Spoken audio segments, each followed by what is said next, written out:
Bos días a todas e a todos. É para min unha satisfacción, é para min un placer intervir nun foro no que se pon en acto o respeto pola realidade plurinacional e plurilingüística do Estado español. E iso nun contexto en que a extrema dereita e a dereita extrema está empeñada en impor o lema franquista da España unha grande e libre.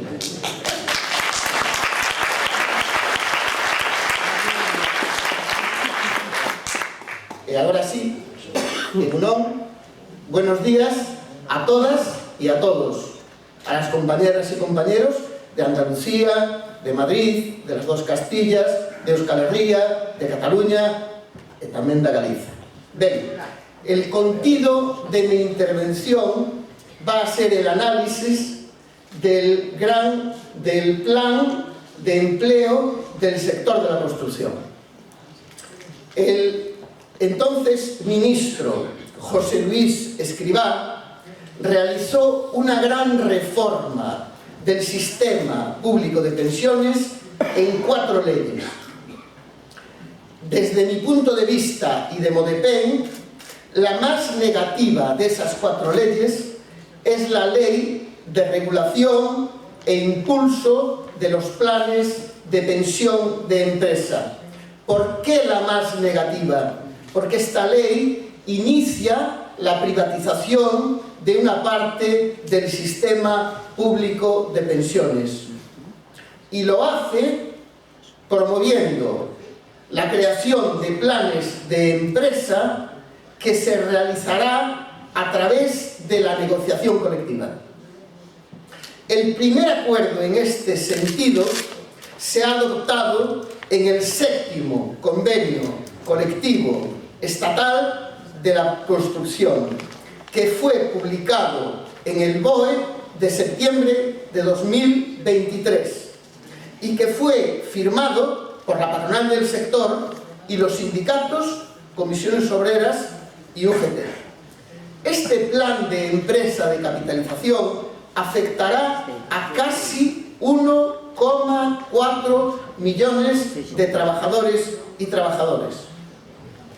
Formalmente, la patronal realizará aportaciones anuales a las cuentas de capitalización de estos trabajadores y trabajadoras formalmente, pero si analizamos, como yo lo he hecho, el convenio colectivo, podemos entender, podemos comprender que estas aportaciones se realizan a cambio de aceptar la renuncia a un incremento suficiente de los salarios, de manera que con la subida salarial establecida en el convenio, los trabajadores y las trabajadoras del sector de bajos salarios perderán un 7% de poder adquisitivo. Y esto en un contexto de décadas de represión salarial.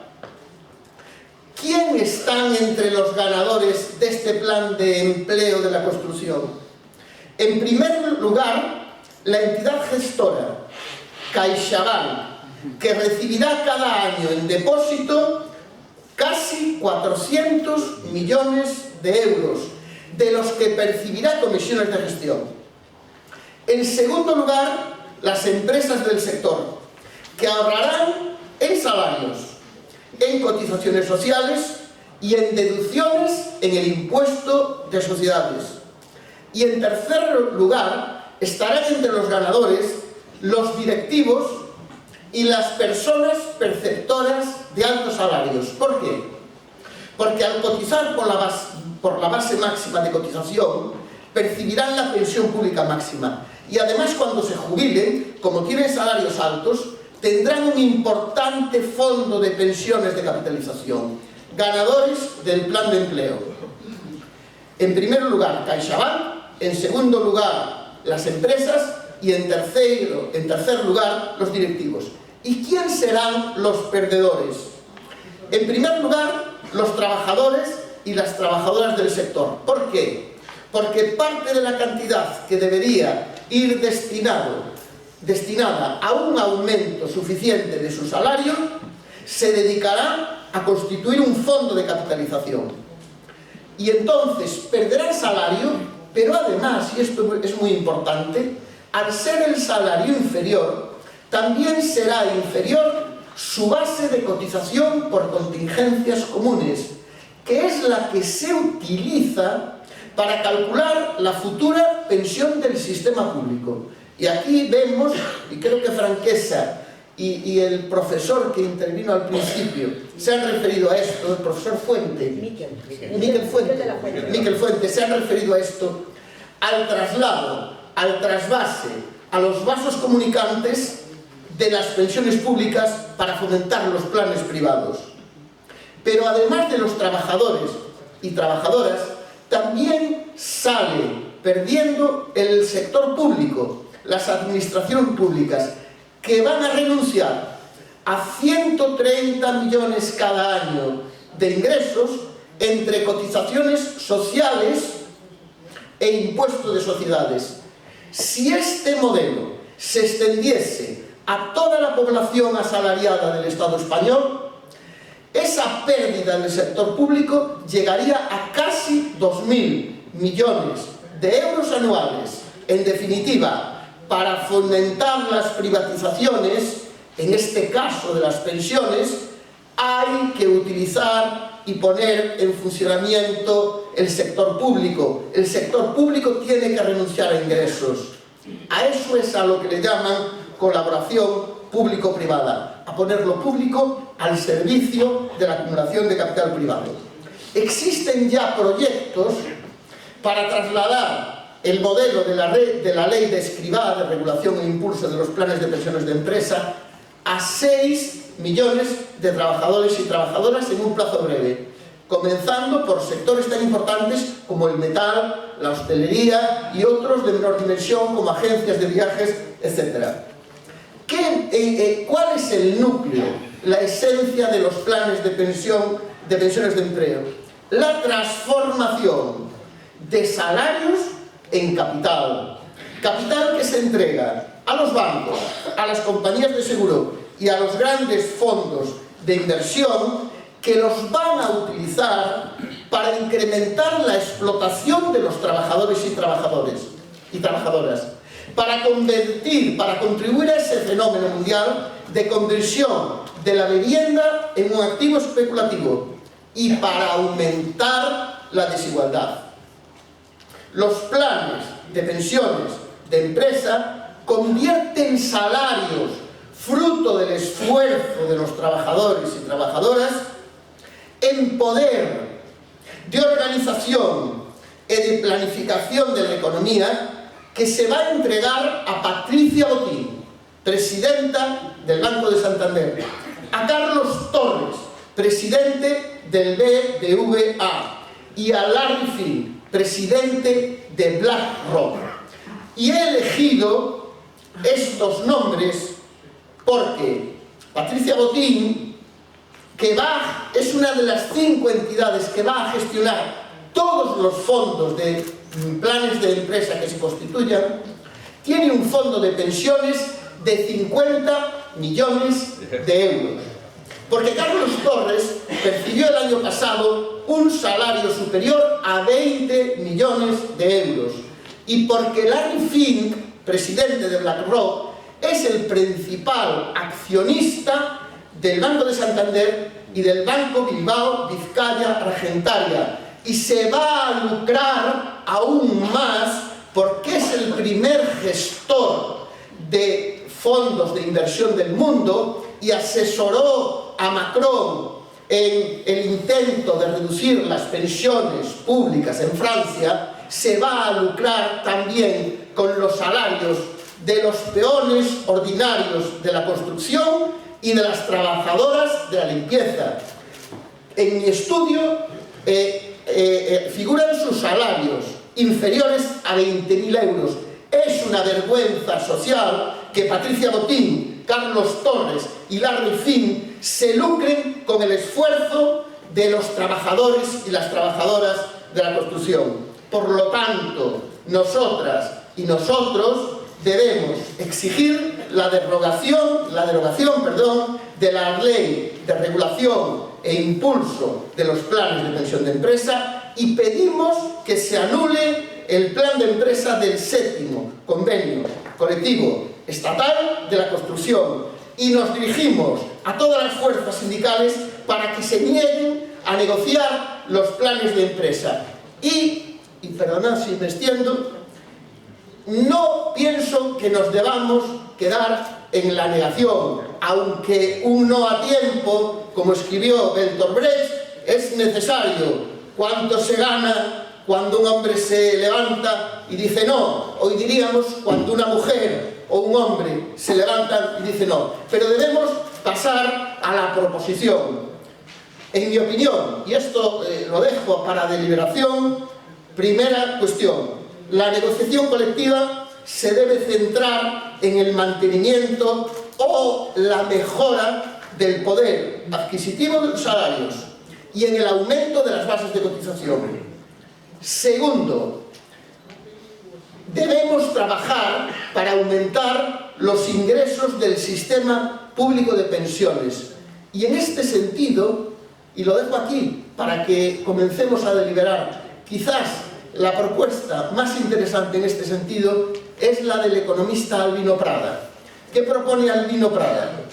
Está publicado. Reducir la cotización sobre los salarios y crear una cotización adicional sobre el valor añadido de las empresas. ¿Esto qué produciría? Que sectores muy intensivos en fuerza de trabajo, como la construcción o el metal, cotizasen menos, pero que sectores poco intensivos en trabajo y que producen mucho valor añadido, como la energía o las finanzas, pagasen muchas más cotizaciones. Es algo para estudiar con calma, pero yo creo que lo debemos estudiar. Y tercero, ¿por qué no pensar en la creación de fondos soberanos, pero atención, de propiedad 100% pública, para invertir en sectores estratégicos con propiedad 100% pública? Y pongo 3 ejemplos. Primero, en la construcción de un sistema energético de propiedad social 100% pública, descarbonizado. Segundo, y esto tiene que ver con lo que nos propone la economía feminista, para crear un sistema de cuidados tanto para los más pequeños y las más pequeñas como para las personas que necesitan ayuda a su autonomía y a la dependencia, de propiedad 100% pública.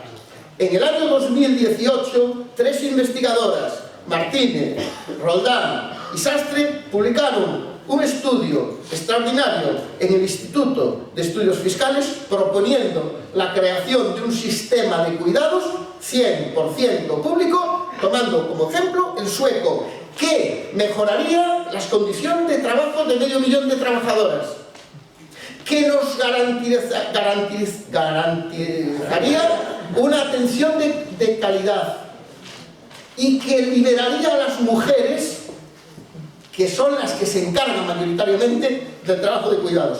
Y tercero, ¿por qué no crear fondos soberanos para crear un sistema de las tecnologías, de la información, de la comunicación y los datos libre del imperialismo tecnológico de Silicon Valley y de lo que Yanis Varoufakis llama la captación de rentas por el capital en la nube? Estamos en un momento de inflexión en el que el neoliberalismo tradicional ya no le sirve al capital, por ejemplo, estadounidense para ciertas cosas, y debemos no solo adoptar una posición de resistencia, sino que debemos proponer otro camino que pasa, en mi opinión, por la propiedad pública de los sectores estratégicos fundamentales. Y termino, no sé cómo voy de tiempo. Agotado. Bien, pues pido disculpas a la mesa. Y termino con dos iniciativas, entre muchas otras que puedan surgir. La primera, una economista que supongo que conoceréis porque fue un referente en el análisis y la defensa del sistema público de pensiones, y lo es, miren ese Zarreta, y se dirigió a mí y hemos escrito una carta amplia que proponemos a todas las organizaciones del movimiento pensionista y a las organizaciones sindicales que firmen para denunciar los planes de empresa.